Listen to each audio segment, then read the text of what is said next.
I used to believe if a food had nutrients, it had to be good for me. By that logic though, white sugar with a multivitamin would be a health food too. It sounds silly now, but that was my thinking. What I didn't realize is that nutrients alone don't tell you how your body handles the food. Take wholemeal pasta, for example. It has magnesium, iron, fiber, and it looks great on paper. But eat a big bowl of it and it spikes you just like white bread. Orange juice. It has vitamin C and the glycemic punch of soda. Maple syrup. Sure, it has trace minerals, but it floods your bloodstream just like sugar. So when I got my first CGM, continuous glucose monitor, to track my glucose in real time, I was confused to say the least. Every single healthy meal I ate spiked me. And I did make an effort to eat healthy. No obvious junk like pizza, lasagna, or deep fried stuff. None of that. So in this video, I share with you what I've since learned about why glucose stability is one of the most underrated levers for longevity, and how I improved all my metabolic markers like fasting glucose, fasting insulin, HbA1c, simply by leveraging the body's biggest glucose sink and by following a simple meal template like a formula that makes glucose stability pretty automatic. Alright, then let's get into it. Blood sugar stability matters because frequent high glucose spikes accelerate aging. And I'm not just talking about looking older than you are. Both your appearance and your body's function can age faster. It shows on your face, but it's also happening inside. When blood sugar stays elevated for prolonged times, the risk that a sugar from your food sticks to proteins inside your body increases. That's called glycation.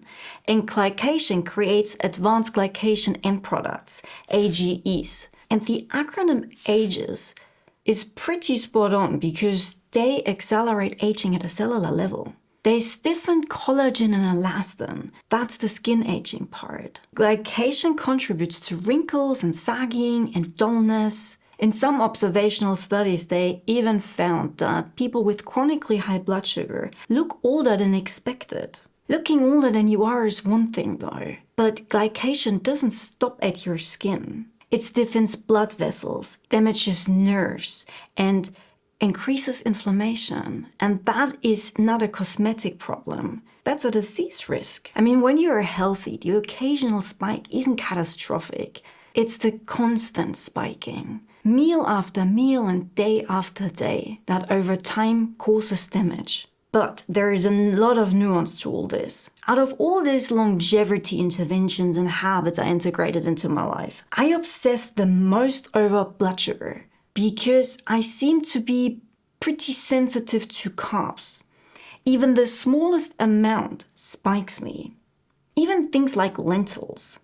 So for a while, I really thought I'm doomed to develop type 2 diabetes. I don't think this anymore though. That changed when I understood how type 2 diabetes develops. There is more than just one pathway, but the way it's often explained is that frequent and high blood sugar spikes, they're accompanied by or they trigger insulin surges. And chronically high insulin causes your cells to become deaf to it over time. So now you have insulin resistance. And from there, it's only a short stroll to prediabetes and diabetes. And this is all logical, this whole mechanism. But, and here's the nuance, athletes, for example. Active athletes would consume large amounts of carbohydrates to fill up their glycogen storage. And they'd spike too from large amounts of carbs. The difference though is the total glucose exposure, for how long their blood sugar stays elevated. Athletes have generally high muscle mass and they're very active, meaning they use their muscles often. And muscles are the biggest glucose sink in your entire body. The higher muscle mass and muscle usage creates more glucose demand, meaning their blood sugar wouldn't stay elevated for long. the overall glucose exposure would be much shorter. In contrast, by constantly eating more than the body actually needs, and then developing ectopic and visceral fat, and barely moving throughout the day, we are creating a high-risk environment in which blood sugar stays elevated for longer and over time causing damage. So while very large carbohydrate intakes can still be unhelpful, the context matters a lot. So one of the best things you can do to improve your glucose is by leveraging your muscles. Most of the glucose that comes in from the carbs you eat gets used by your muscles. So the two best things you can do to improve your glucose is by 1, increasing muscle mass. So do strength training and add muscles. That way you increase the storage for glucose to be tucked away safely as glycogen. And the second way is by using your muscles more.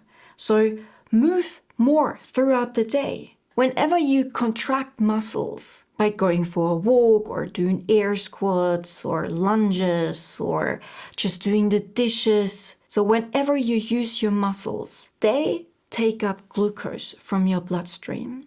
So especially after you eat and glucose gets released into your bloodstream, moving helps clear that glucose from your bloodstream quickly. And it doesn't even have to be for long. Just 1 to 3 minutes at a time throughout the day is enough to improve glucose. The other part is diet. And for that, I discovered a meal template, or a formula, if you will. Most meals these days are predominantly carbs. Carbs seem to be the base for everything. And my social media feed kinda confirms this. All I see are recipes for potato and pasta, bread, rice, sushi dishes. And we don't really see anything wrong with this because it's everywhere. It's normal. It kinda became normal to spike our blood sugar with every meal. And this meal formula changes this because instead of carbs being the dominant part of the plate, meals are built around protein and fiber. They become the anchor. Then add some healthy fat and make carbs side dish sized. Because when you include protein, fiber, and fat, they slow gastric emptying. It slows digestion, so glucose gets released more gradually into the bloodstream. And that can flatten or even prevent a glucose spike. And I now build all my meals this way.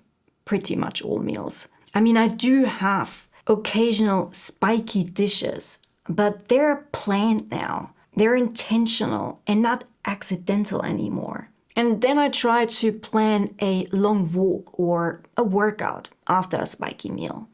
And if that's not possible, then at least I walk for 3 minutes every 30 minutes for 2 hours after a meal, to help my body clearing the glucose more quickly from my bloodstream. And that's all I did. I do strength training now. I design most of my meals this way, and I do small bursts of movements throughout the day. And that improved all my metabolic markers. They are now in the optimal range. What's also interesting is that after I made an effort to keep my blood sugar stable, I experienced a huge boost in energy. It wasn't even long after I made those changes, not even a week. I think from memory it was 4 or 5 days into blood sugar stability. I didn't know it at the time, but big glucose swings can create that feeling of fatigue, which was a really nice bonus because I didn't even know I had an energy problem. You don't need a CGM to improve your glucose, but it can be helpful. Tracking your data and seeing numbers move after you make some changes, I always found incredibly motivating. It helped with my consistency because blood sugar spikes are invisible. You don't feel them in the moment. And a CGM can convert that into visible feedback. And it always helped me. Also, blood sugar responses are highly individual. I've read about people who do not spike at all from lentils or legumes in general. I do. And some people even say potatoes are okay.